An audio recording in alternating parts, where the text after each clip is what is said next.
welcome to everyone who has signed in already. Thank you for joining us on this Friday afternoon for one of our UTP Talks series of virtual book events. Today we're very excited to be here with the two co-authors of the Assassination in Vichy. I don't know if anyone here has their copy yet. Beautiful book, just released this fall. So just a really brief overview of how this lunchtime book launch will go. We'll start with a very short introduction. Our two authors will then spend roughly 35 minutes discussing the book.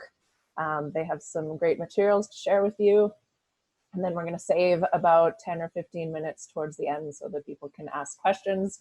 If you have a question, please just enter it into the Q&A box at the bottom of your screen at any point, and we'll try to get to all of those questions at the end. So really quickly as well, before we start, I'd just like to acknowledge the land on which the University of Toronto Press operates.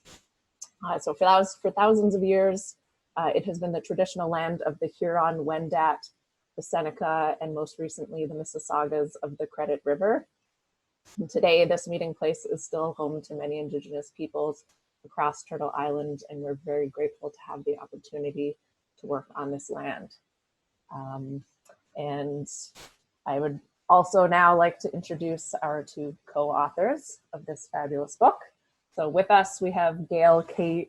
Brunel, who's Professor Emeritus at California State University, Fullerton.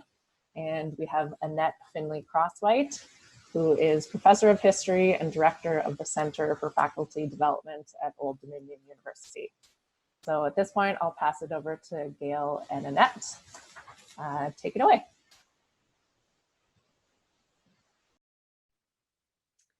Hello, I think while Gail's introducing, I will share my screen.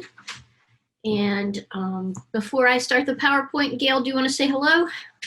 Hi, and this is Gail Brunel. And do you want me to read, Annette, or? Yeah, you begin with the reading. Right. Okay. So I'm going to begin with a short reading from the opening of our book. At 1:50 a.m. on 26 July 1941, a powerful explosion rocked the stately hotel Le Relais de l'Empereur in the city of Montélimar, awakening everyone, including the hotel's owner, Madame Louise Villeneuve, who resided on the premises. She immediately telephoned the hotel desk clerk and instructed him to call the police. Villeneuve then made her way to the third and highest floor where the blast took place. The third floor hallway was dark and smoky, but there were no flames, only a strong odor of gunpowder. Villeneuve called out to the other guests, telling them to stay in their rooms with their doors closed until the police arrived in case there was a second bomb. The outside light shining through the windows at the end of the hall illuminated the corridor as Villeneuve groped her way toward the site of the blast. As she approached the room, number 19, identifiable as the center of the explosion by its half-destroyed door and a halo of dust, feathers, and debris on the hallway floor, she detected a new odor competing with that of smoke and gunpowder, the smell of blood and scorched flesh. The blast had destroyed the bottom panel of the door and shattered the deadbolt inside. A single floor lamp, its bulb miraculously still flickering, lay on the floor. Villeneuve peered through the doorway. Through the thick veil of dust and feathers from exploded pillows floating in the dim light, she saw shattered furniture scattered around the room. Despite the nearly 10-foot-high ceiling, there was also a hole that went through the roof and opened the room to the night sky. Villeneuve called out to the room's tenant, but no one responded. Her eyes were drawn to the pile of crumpled bed sheets and coverlet on the floor. A single glance at the mangled body lying half naked, its feet still tangled in the sheets at the foot of the bed, its head, or what was left of it, on the floor near the top of the mattress, revealed that she need approach no further.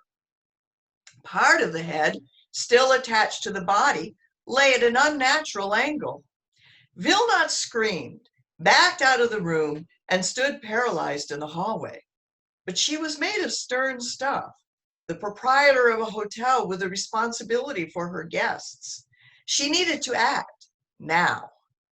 Vilnot stiffened her shoulders and strode back down the hall to the room of another guest, the sister of the man who was now lying dead on the hotel floor. Vilnot's brother-in-law, Emilien Bayoret, a firefighter from Paris, resided at the Relais with Vilnot's younger sister. He was in the lobby and rushed upstairs when he heard Vilnot scream.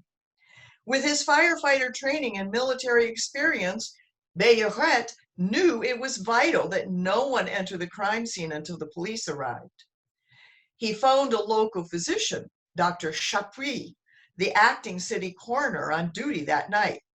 Bayoret also took the initiative to herd the guests and hotel staff out of the hallway and downstairs to the lobby, while Vilnot pounded frantically on the door of the room down the hall where the victim's sister, Jeanne Dormoy, was staying.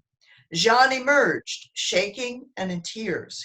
She knew her brother was in danger and most likely was the target of the blast, even before Vilnot delivered the grim news. The desk clerk, Louis Pinard, who had now also made it to the third floor, threw his arms around Jeanne and held fast to keep her from running to her brother's room. When the police arrived, they were able to investigate a relatively clean crime scene where, except for Vilnot's fingerprints on the door panel and her footprints just inside the threshold, visible in the pattern of feathers and debris on the floor, nothing had been disturbed since the explosion. The first policeman to arrive at the Relais was Mark Fra, a superintendent of police at Montélimar, who rushed to the scene with at least 2 constables at around 2:15 a.m. Fra inspected number 19, took a statement from Vilnot, and returned to police headquarters to author a report. The victim was lying at the foot of the bed where the force of the explosion had thrown him. The cause of death was apparent, as he was partially eviscerated and nearly totally decapitated. The walls around the bed were fissured and badly scorched. It was apparent to Fra that the bomb had been powerful. He knew this was going to be a lengthy and potentially ugly investigation, not only due to the nature of the crime, but because of the victim's identity. As the police report stated, the deceased was Dormoy Marx, born August 1, 1888, at Montluçon, mayor of Montluçon, senator, residence at Montluçon, under house arrest at Montélimar since March 20, 1941 by ministerial decision. Dormoy had been a prominent socialist and interior minister of the Third Republic, the parliamentary republican system of government in France from the 1870s to 1940. Most recently, he was a political detainee interned at Montélimar and ordered to reside at the Relais by a decree of the État Français, the new government established in the town of Vichy in 1940. Maréchal Philippe Pétain, leader of the authoritarian Vichy regime, signed the directive himself. Dormoy was no ordinary victim, and his death was clearly an assassination. Thank you. Thank you, Gail. What we're going to do now is go through a summary of really what the book is about. And we'll move on from there to talk about a variety of things. I'm trying to get my screen here so that hopefully you'll have a good understanding of the book as we go on to talk about the things that we've developed to go along with the book. So who was Marx Dormoy? And essentially, why should this matter to you? as Gail ended the reading by stating the statistics and the identity of Mark Stormois, it's important to emphasize that he was a political leader and he was a well-known socialist politician in his day. We would think of him, he held lots of political offices, like mayor of his city, what we would think of as a congressman, and then ultimately a senator from his area in the French government. And during his lifetime, in the government of Léon Blum, who was head of what was called the Popular Front government in the late 1930s, he was also the interior minister.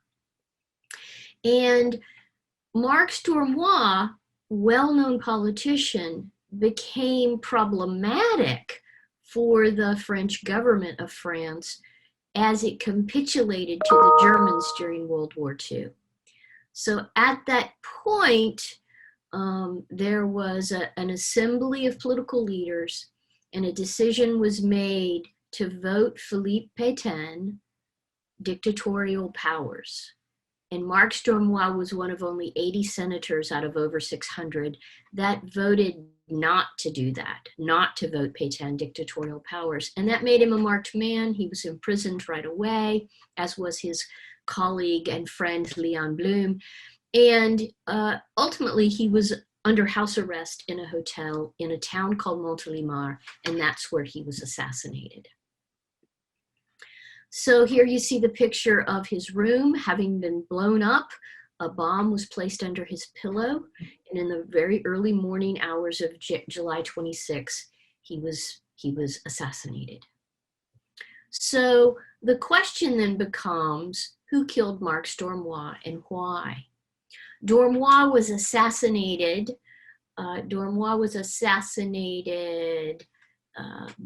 By a right-wing political organization known as the Cagoule.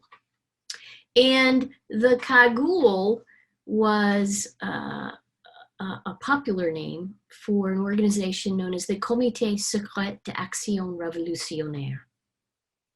The Cagoule became ultimately the MSR, which was a nationalist, anti-Semitic, and anti-democratic group of terrorists. The MSR, the Mouvement Social Révolutionnaire, was the first collaborationist party founded after the French capitulation to the Germans. It was led by a technocrat named Eugène Deloncle. And the Cagoule MSR sought to overthrow the Third Republic and had that goal in the late 1930s, long before the war broke out, by 1936, in fact, and pursued that goal even after the war.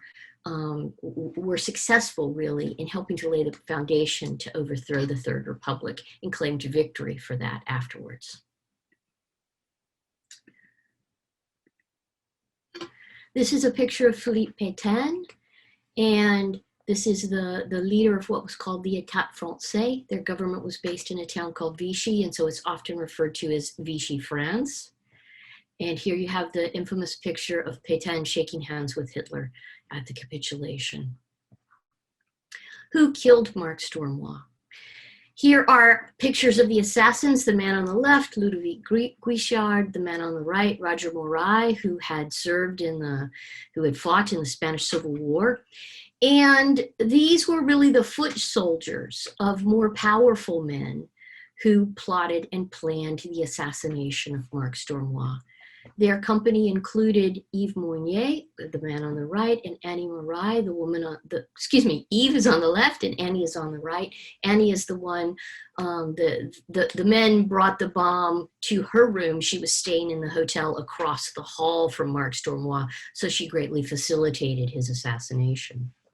These were the intermediaries. The foot soldiers worked with higher ups in the organization. André Erard on the left was in fact tied to Eugène Deloncle in Paris, and Antoine Marquis on the right was tied to another Cagoulard by the name of Gabriel Jantet, who was based in Vichy. Oops, and here you have these two individuals, the masterminds and paymasters. Eugène de L'Oncle had founded the Cagoule in 1936 and headed its sort of next version 2 of the Cagoule, called the Emissaire in Paris. Technically it had a falling out with Gabriel Jeantet, who'd been the gun runner for the Cagoule in the 1930s. And in theory, they were no longer communicating after 1940. But in fact, we talk about in the book that they worked together, one in Vichy, one in Paris, to plot and plan the assassination of Mark Stormois. This is a picture of the chief investigating officer, Charles Chenevier, who worked so hard to try and bring the killers to justice and was never able to do that.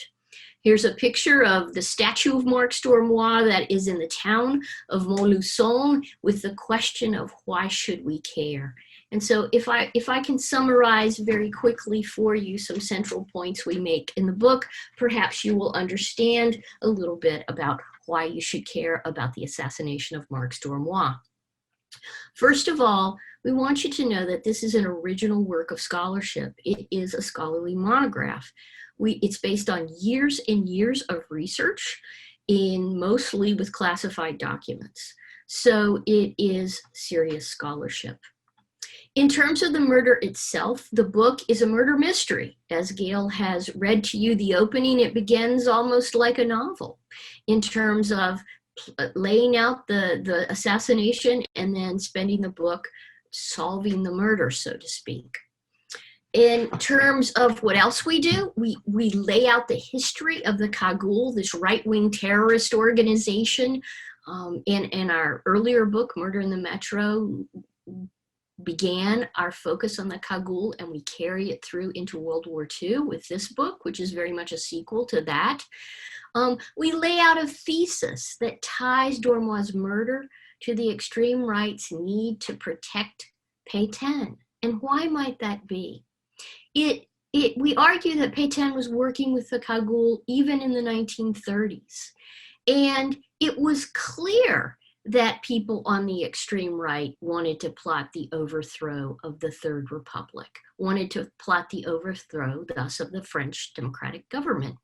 And that Dormoy, as interior minister, had investigated the Cagoule, and he had compromising documents so that when World War II broke out and the French generals essentially gave up, there were these documents that tied the then leader of the État Français, Vichy government, to these right-wing extremists. And that could be compromising knowledge. And so it was important to make sure that Dormoy never exposed these documents. And thus he was assassinated. The book also explores the dangers of right-wing terrorism. Interestingly enough, in the history of terrorism, the focus is so often on the left, and the right is neglected in the literature. And so these are extreme right-wing terrorists, and it contributes to the body of knowledge about right-wing terrorism. We also argue that these terrorists, even though they didn't overthrow the Third Republic, they were instrumental in bringing about its downfall. So that we argue that they were successful. And the book sets out a warning against public complacency. At Dormoy's funeral, his friend Leon Blum read the following statement, and this is when Mark Stormois was reinterred after the war. Blum said, "To protect itself, the Republic does not need weapons or laws. She is guarded by the people." And so we put out the warning that it's important for all democratic societies to guard their democracy in the way that Mark Stormois was so devoted to his democracy, to the French state. So why is this book an excellent tool for classroom use? I'm going to turn that over to Gail, and she's going to take the last slide. Essentially, going back to the issue of it being a mystery, the book has a narrative arc that can carry a reader through what is in many ways a very complex story. So the focus of the book is less on a biography of Dormoy, although we do have an introductory chapter where we give some of that information. It's more focused on the experience of France in the war, especially the first couple of years of the war, and the efforts of a very brave police inspector, Inspector Chenevier, who was one of the most famous policemen in France at the time, and a judge who supported him to unravel the mystery of who assassinated Dormoy and why. And what made this especially dangerous is it became very apparent to Chenevier early on that following the trail of the murder was going to lead him to the highest echelons of Vichy and to collaborationist groups in Paris that had close ties with the Germans. So this was a very dangerous trail for him to follow.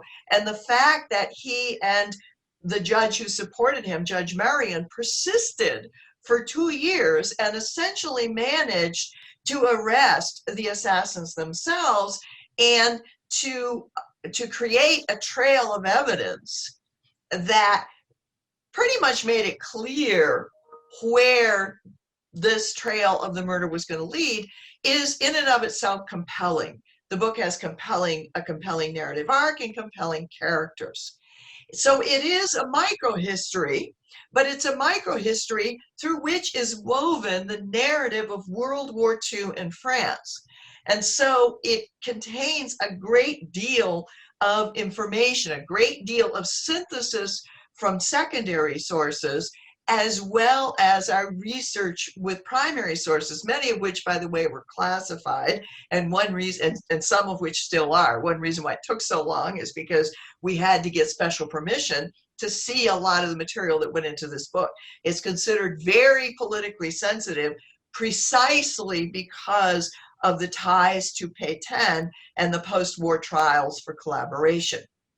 In addition, it's a book through which an instructor can explore a variety of other themes and topics: gender, terrorism, the history of memory, and it is also relevant to today's political climate with the discussions that are ongoing about democracy versus autocracy, and the aims and tactics of terrorists, and the struggle over how to maintain a democracy in periods of economic and political stress. The book also includes a glossary. It's got a timeline. There's a specialized bibliography for students, as well as the regular research bibliography. And Annette and I are working on developing a toolkit, a sort of assassin's toolkit, if you will forgive the pun, to aid in anybody who would want to use the book in a classroom setting, or at least to give some options of possibly useful supplementary materials. Okay, so we're back. And one thing we want to stress to you is that this book is a crossover book. And maybe we should talk a little bit about what that means. What is a crossover book?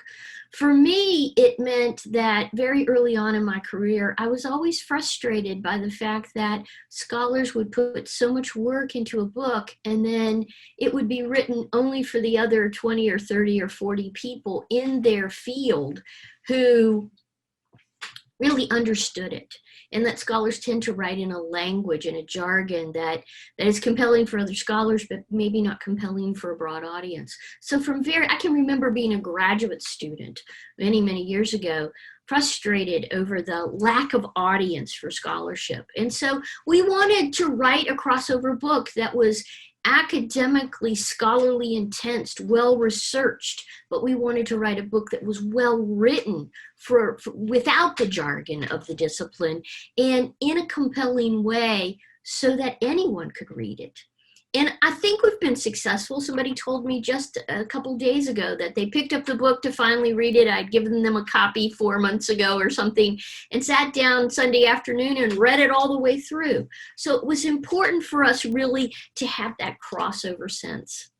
The other thing that I want to emphasize is that as we approach this book and the launch of this book, obviously we await the reviews of the scholarly world, but at the same time, I come to you not only as a professor of history, but also as the director of my university's Center for Faculty Development. And what that means is that I work with faculty all the time on a variety of things, and one of those big things is teaching. You undoubtedly know that today, a pedagogical emphasis is on the flipped classroom. And that's the idea that you don't want to just stand up there and straight lecture to a class, that you want to maybe give them a shorter lecture and then have them work in class on a project or a group project, with the idea that students are not just receivers of knowledge, receiver of that lecture, but that they're producers of knowledge. And so that inspired us to think about the flipped monograph, the idea of the flipped monograph, that yes, it's a scholarly text, but how does it become a classroom tool? How can you use it in the classroom? And so one of the things that we're going to do this afternoon, after Gail gives her spin on the crossover book and tells you about her background, is we're going to roll out some examples of some of the tools that we've developed to make this book very user-friendly in the classroom. Okay, so picking up from there, the first thing I would say is that I started my career many years ago intending first to be a writer. Becoming a historian actually came second. Then, after I was hired more decades ago than I should admit to at California State University, Fullerton, I kind of went into a side business as a consultant for textbook companies and started doing a lot of the things that are now becoming more and more common with textbooks. And I can honestly say that at the time we were kind of on the cutting edge of creating supplemental materials to assist in teaching textbooks. On top of that, Annette and I have both taught at comprehensive public universities for most of our careers. And this means, as I'm sure most of you, all of you know, dealing with students from a wide variety of backgrounds, linguistically, ethnically, in terms of class, in terms of language, often first-generation college students, and with very different levels of preparation for going to university. So I, in my own teaching, and Annette as well, have had to think about how to teach such a wide variety of students and in different kinds of settings. On top of that, Annette and I both have been teaching online for some time. In my case, I started teaching online about 10 years ago, so long before COVID, in part because my university has space for 24,000 students, and it has about 42 to 43,000 students enrolled now. And we were told straight out of some years ago that part of the way that we were going to be able to reach the wider group of stakeholders, the students who needed this education, would be through online. And so that also got me to thinking about teaching and kinds of materials, the kinds of support materials that one could create. In terms of this being an appropriate book for that, a crossover book to me means a book that is scholarly in its research, but it can be read by more than, as I actually said this once at a conference, 11 people and my mother. I felt as though my father wouldn't even read my dissertation book, my first book. My mother did, but it bored her to tears. And so, and I know that's not true of everybody's first book, it's probably true mostly of mine. But again, Annette and I started having conversations over 20 years ago when we started thinking about Murder in the Metro, about how to write crossover books and also what kinds of materials can go with them in different kinds of settings.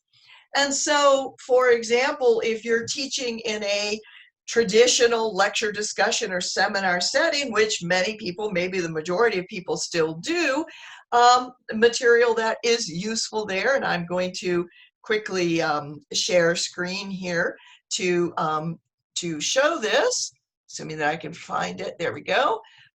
Is a discussion guide. And we have here a discussion guide with a set of discussion questions that can be used for any kind of, as prompts for exercises or exams, for any kind of small group or full class seminar discussions. So they're pretty typical kind of support materials that some people find useful, some people don't. But we went further than that, and Annette will give you a sample of something else. We created a video. We are developing a teaching toolkit to go along with our book. And that teaching toolkit is going to have some videos in it that you might use in the flipped classroom. So you have the class read the book, you come in and show one of the videos, and then you have the class work on some aspect about the book for the rest of the class. We'll also have, and Gail's going to debut in a little bit, some more study materials, and I'll let her talk about that then. But for now, I'm going to do my best to screen share the video, the first video that we have made. And that video is about archives. It's not specifically about Assassination in Vichy. Assassination in Vichy is the example that we use of archival research throughout the voice-driven PowerPoint video. But it's us talking about how to use archives. And ultimately, we end up talking about digitized collections and the digital humanities. And then the video ends with some study questions that you could then turn over to the class to use. So I'm going to debut it here, and I hope that you can hear the sound. And I'm just going to, it's a 23-minute video. So you'd come in, show the video, and then have the class work. Some of them will be shorter than that. None of them will be longer than that. And so I'm going to just slide the bar and give you a sense of what it is. Emeritus of California History. And this PowerPoint has the purpose of showing to you some of the aspects of searching out archives and working with them. So we're going to cover 4 points here. First of all, we're going to talk about finding the archives and how that can be problematic at times. Then we're going to talk about how you access documents, especially if you need special permissions to see them. We're going to talk about how you can move beyond just using written sources that come from archives and explore site visits to really the places where history has occurred. And we're going to end the PowerPoint by talking about online collections that make archives available to people around the world in a way that they weren't available before digitized collections came on. Collaboration during World War II had retired, and a new younger generation of archivists had come on board. I have a couple of questions here for you. The last thing we want to broach in this discussion is tied to the concept of digitizing archives and using digitized collections. Archives, or when you go online and access an archive, or holding the hand of the archivist as the gatekeeper may not be the Western collections of source collections as fantastic. researching a historical project. So thinking about your back to them and use all the time. It's a idea. The things covered here, or further consideration about ideas that we've emphasized throughout the PowerPoint. Thank you so much for your time. So that is one of the units that will be in the toolkit, and we intend to develop many more of those that you'd be able to pick and choose from. Maybe you wouldn't want to do a flipped classroom, but you could assign these as homework assignments. And what they do is the different kinds of things we've developed also appeal to different kinds of learners. The one I just showed you would appeal to really an oral learner. And Gail is going to show you now a study PowerPoint that again goes along with the book, but might appeal more to the visual learner.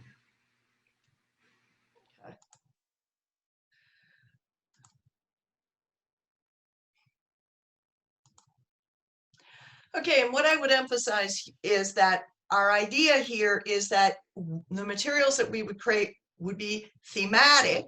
There would be about a half a dozen videos, maybe a half a dozen PowerPoints. We were thinking also of an interactive map exercise of some sort. But the idea is that they're thematic. So they pick up on themes that are in the book, but where we did not have time to go into depth with them, but which a student or a class together might want to explore more deeply. So in this case, the line of demarcation, where again, in this case, it's not a video, so it's somewhat lower tech, which for some students who have less broadband width, for example, might be more useful. And again, images, text-rich, links to primary sources that explores this topic of the line of demarcation, bringing it back to the book itself, some quotes from primary sources and from some of the people involved in the book, like Annie Murray, for example, and the other assassins, and their experiences crossing the line of demarcation.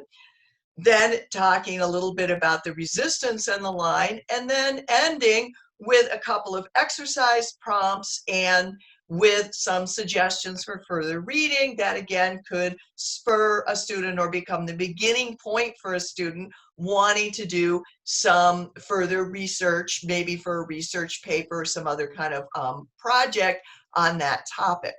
So what we have in mind is that we're interested in creating this kind of toolbox, not as a canned course. Annette and I have been teaching online for years, and we both create all the materials that we use in our courses ourselves, but some possible useful materials for somebody else to teach with, or some ideas for something that somebody else might want to do something similar, but on another topic or theme. In any case, we're going to wrap it up here and open up for our questions and answers. And we want to end by first thanking you very much, and second of all, asking a question to you. What do you think you, your faculty, your students would be interested in that might be useful to go along with the book that we might actually be able to contribute or create? Thank you. Thank you, Gail and Annette. That was fantastic. And it looks like you've really put a lot of thought and effort into preparing all of these ancillary materials for students and instructors. Can you let the audience know kind of the timeline of when you think all of these materials will be finished and how students and instructors can access them?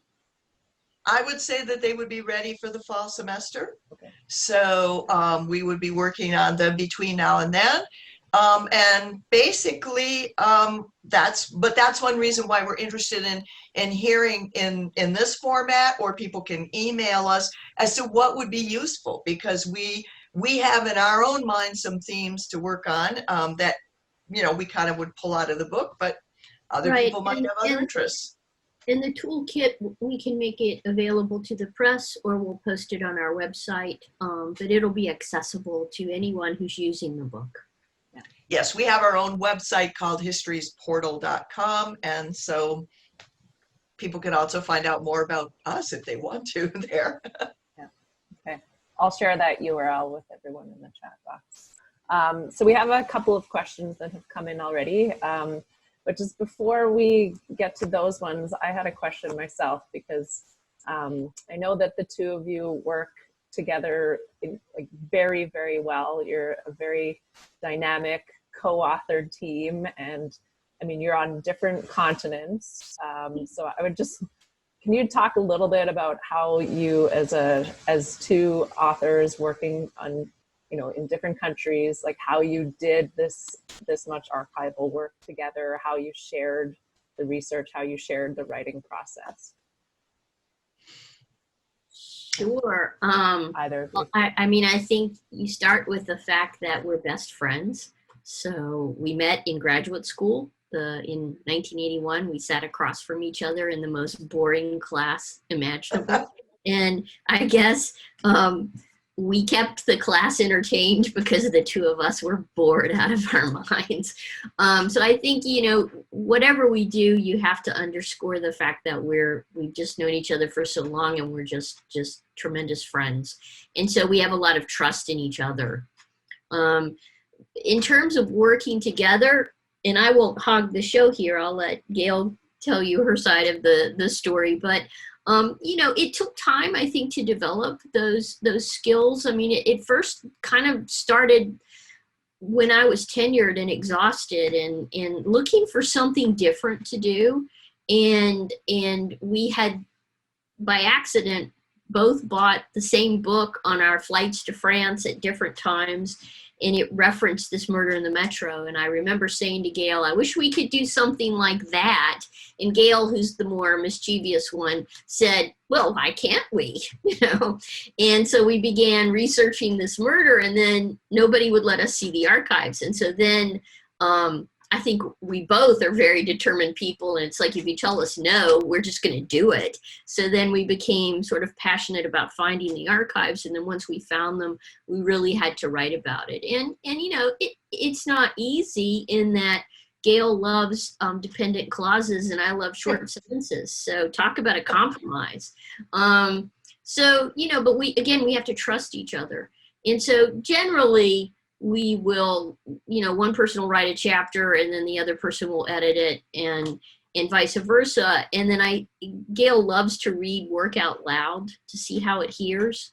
And I agree that that's a great strategy, but she kind of has to crack the whip to make me, read. We sat and read this book, I think 9 times out loud to just make sure that the language was right. And that it takes a whole day to read a book out loud. I mean, it's hard to do.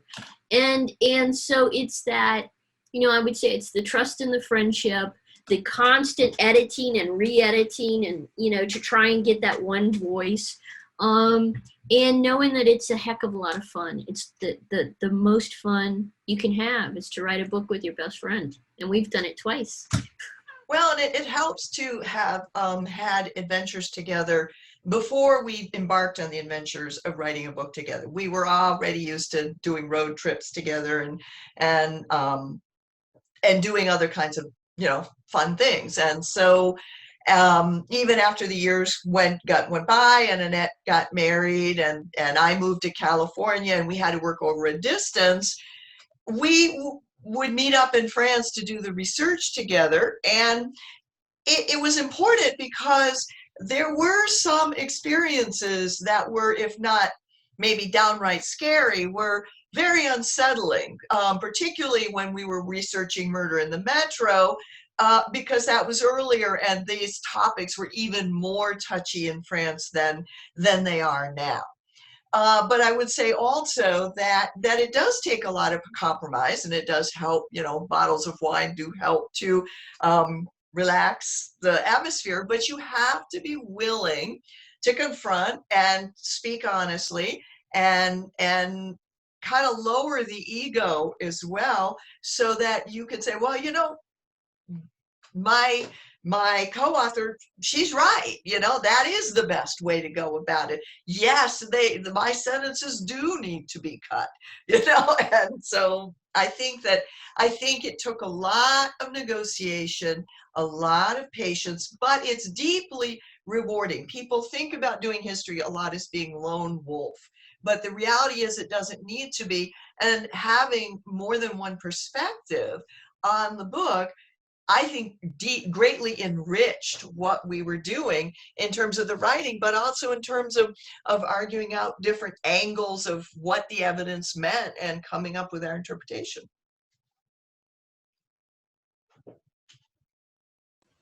Okay, thank you. You're welcome. So we'll get to a couple of other questions.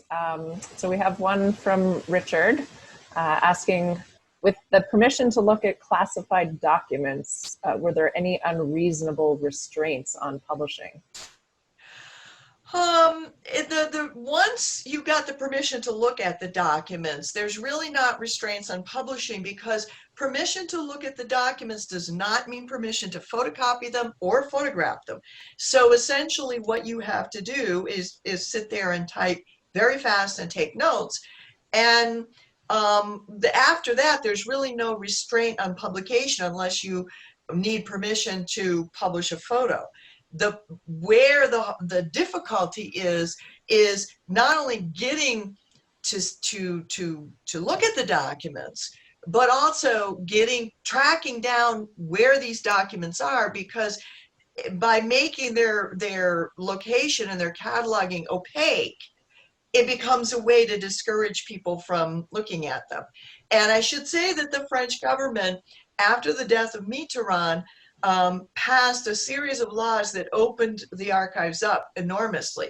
But I will also say that right now in France, there's a big controversy going on, because they'd opened up right to the end of the war and the collaborationist trials, and now there's pushback wanting to kind of close a lot of those wartime documents again, because as our research showed, there's a continuity between what goes on during the war and into the Cold War. In fact, one of the things we want to explore down the road is the careers of the surviving Cagoulards in the Cold War, because there's some really interesting stuff there as well.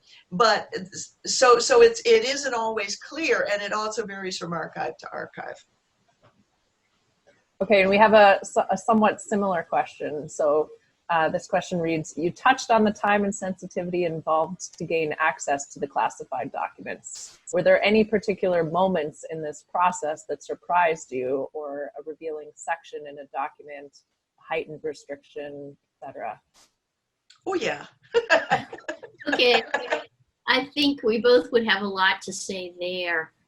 Before I begin, I just noticed that Terry Loveridge is in the audience, and he was one of my master students 2 decades ago. I haven't seen him since, and I'm amazed that he's here, and I just want to say shout out to Terry Loveridge. And no, we don't know who Henry Mordack is. I'm sorry.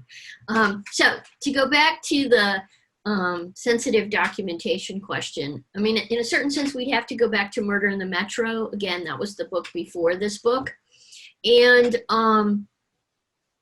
you know, we would go in the archives and people just refused to admit that the documents existed. In the video that we created about— Hysterically refused to admit. Right. In the video that we created, we actually talk about the fact that everybody kept denying that the documents existed. One woman started crying, an archivist in the archives, when we wouldn't go away. And I received a nasty letter. Gail was visiting me in Virginia from California when I received it. A nasty letter from the head of the National Archives in France telling me to cease and desist asking for those particular documents. So yeah, we have tons of stories. The documents we worked at this time were much easier to get. And we tell that story in that video that we debuted here, where we went to one archives in the town of Moulins, and the archivist was so interested in what we were doing, he had Mark Stormois' personal archives housed there. His sister, Jean Dormoy, had left them to that site, but they also had a restriction, and you couldn't see them for a certain period of time. And we arrived with just a little bit of time before that restriction was going to pass. So we were a few weeks there, but of course we had to go back to the States. So he basically wrote us the what's called a derogation, a permission to see the documents. He wrote us a derogation that day. So we kind of have different stories like that. In the Archives de Paris, the documents for Mark Stormois are still under classification. You still have to have a derogation to see them. So even though the 80-year limit is passed, they're still under derogation. And And that's really problematic because recently they did a reclassification of those documents. And I think, and Gail, I don't know that we've ever talked about this, but, or maybe we have, I'm not sure, but I think the way they're set up now, that when they reclassified them, that they took out sleeves that indicated what you were looking at, and that they're harder to use now than they were before. So I think that we're lucky that we worked with the older classification system than with the new classification. In terms of, did you ever read anything that just, blew your mind? You live for those moments in time, right? And as historians, that eureka moment, I've had several, but the one that comes to mind is when I was working with Perot 1047, which is focused on Gabriel Janté, and I was looking at addresses, and I realized that the address that where he was working was the propaganda ministry for the État de Vichy. So it wasn't his personal address, it was there. And then I began building a network about these people that reported to him and realized they'd all been Cagoulard back in the 1930s. So for me, that was that kind of eureka moment that was really significant. And it was that one address. It was the address that I saw in the document, and I knew I'd seen that address before. And it was like, my eureka moment came actually with those documents from Moulin, where the archivist that day hand wrote us a derogation. And you need to understand that if he hadn't done that, we would have had to apply, gone back to the United States, waited 6 months to a year, found the money to come back to France. And in those documents, there is a draft of a letter that Mark Stormois wrote to Pierre Laval that for me is really the smoking gun about the who was involved, who he had tracked down and discovered was involved in the Cagoule before the war, that would have been extremely sensitive had Dormoy been alive to be a witness at the trial of Léon Blum at Riom, and actually talks about the pre-war investigation of the Cagoule. And I personally feel that that is one of the main reasons why they were determined that they had to eliminate him before the trials at Riom took place. Okay, thank you. Another question for you both. In what ways do you see the manipulation of historical memory, especially as it relates to the assassination of Mark Stormois by the Cagoule, existing in modern day France? A lot. You want to begin, Gail? Well, again, one of the ways in which there's debate there. One of the ways in which memory is being manipulated is through the ongoing debate about France's role in World War II, the levels of collaboration, whether or not somebody, for example, who is what is called a Vichisto resistant, somebody who followed Vichy until the German invasion of the Vichy zone in 1942, and then goes over to the resistance, is that person really a resistor? Or is that person really a collaborator who's just saving their hide? Okay, there's a lot of debate going on about that. But what I think now is becoming the more sensitive zone, and again, I saw this in the archival documents as one of the places that I want to go for my next project, dealing with the extreme right in the Cagoule, is that by 1944, you already have American, in particular, intervention in Italy and in France, that is already starting to siphon money into establishing networks of Cold War spies.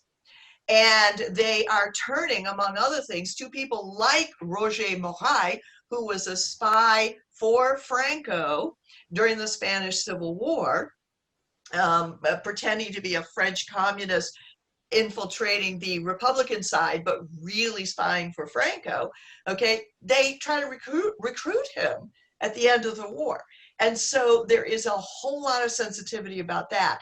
It's sort of as though France is gradually getting more comfortable with some of the wartime issues. But I think the next big explosion is going to be that 1945 to 1950 period. And I know we're almost at time, but I think it's important to say that in France today, Mark Stormois is not a well-known figure. There's a metro station named after him and things like that.